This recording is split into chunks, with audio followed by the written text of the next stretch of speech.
Good afternoon, my friends. Good morning, good evening, wherever in the world you may be, if you're not with me on the US East Coast here.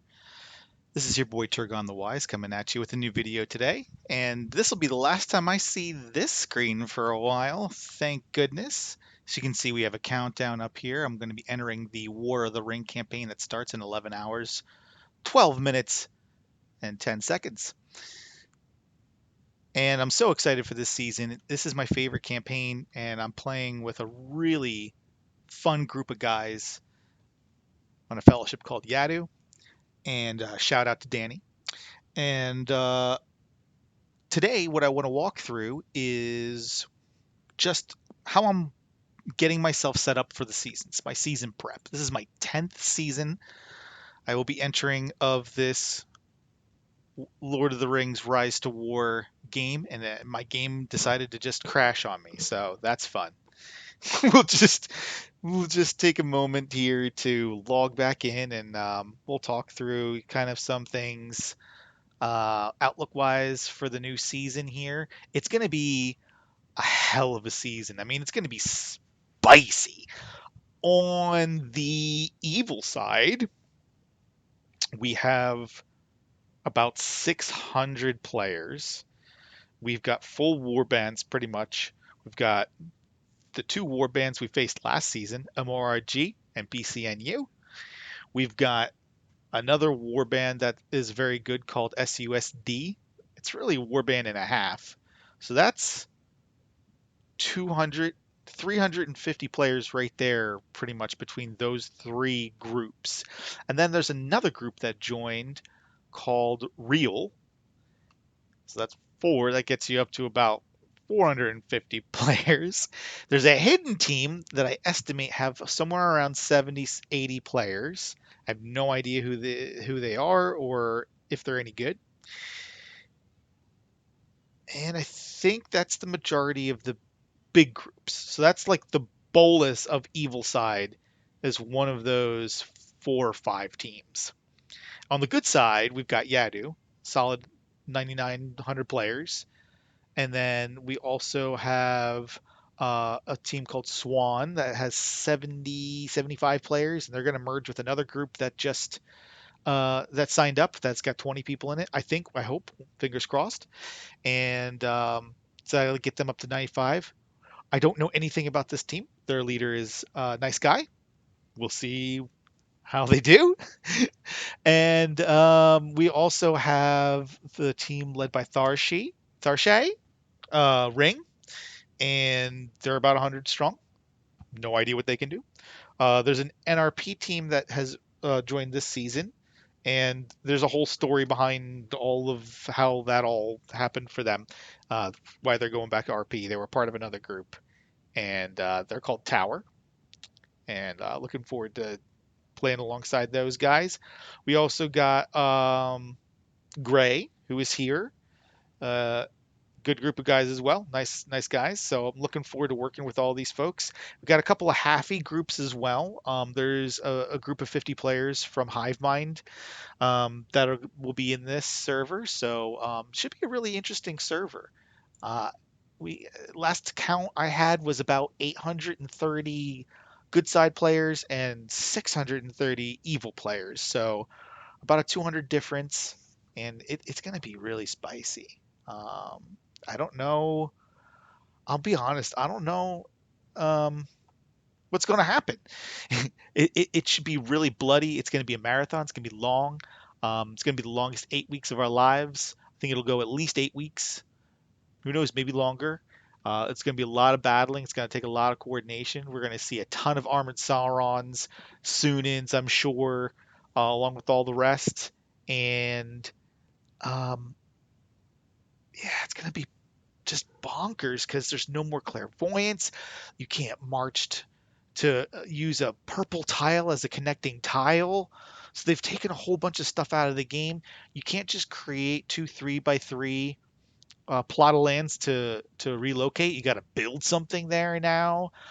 There's these well things that we got going on in the game. That there's just so many changes to this season that like not only from a people perspective do I have no idea what it's going to be like, every server is unique in the people that play on it, in that you have teams that vary in strength and in intelligence and in backbone. I would say those are probably the three main ingredients that you need, or that you can kind of quantify in some way, um, as you go through season.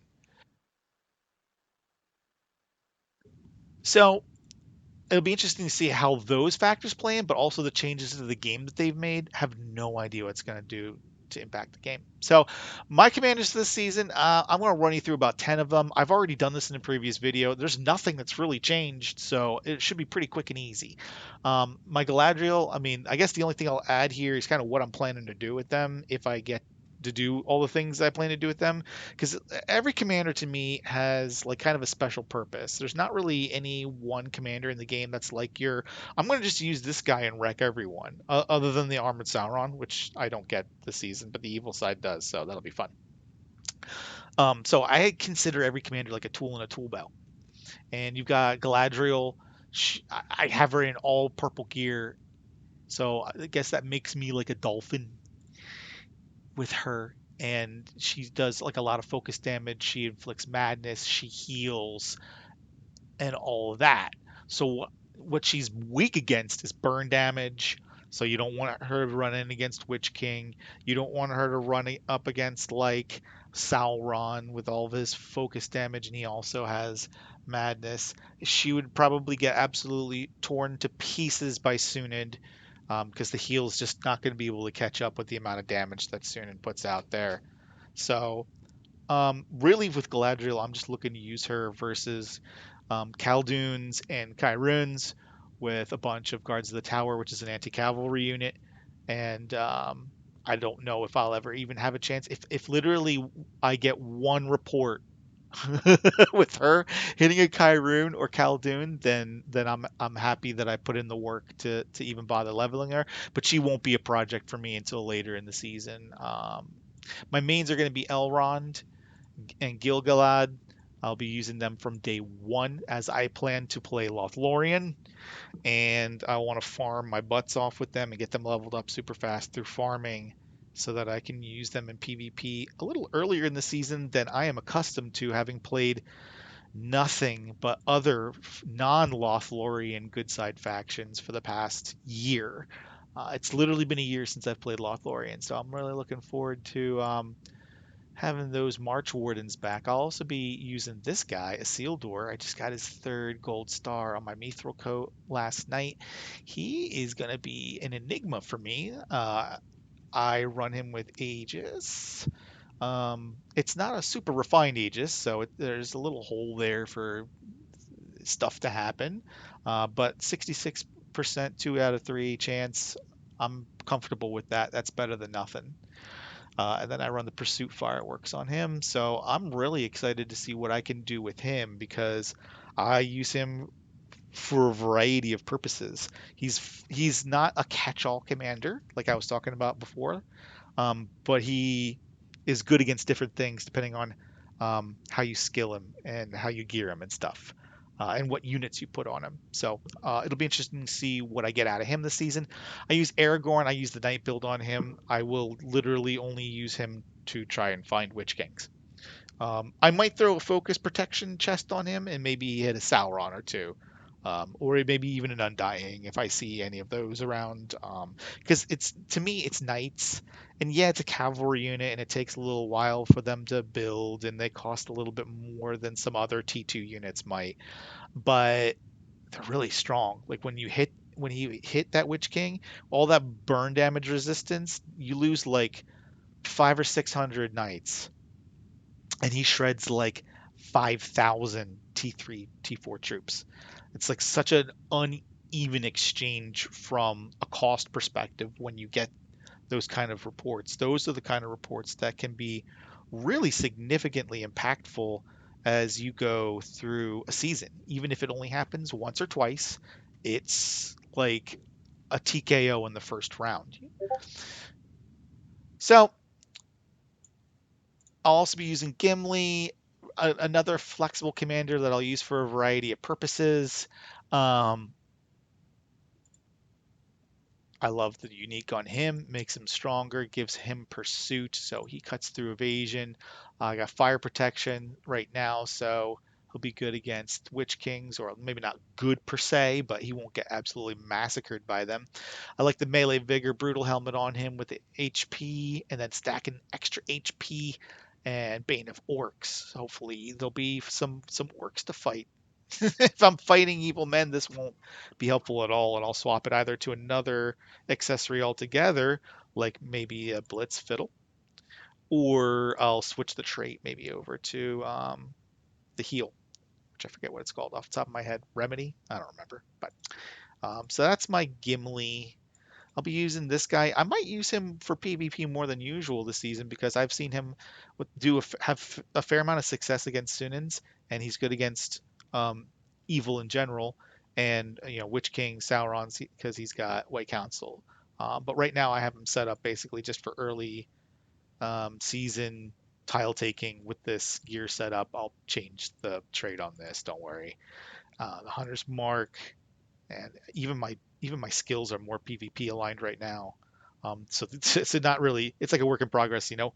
You got the gear set up for one thing and the skills set up for something else. I haven't done anything with them. I just been playing, like kind of set them this way when I got the bag in and just left them here. So I'll fix that when we get in season.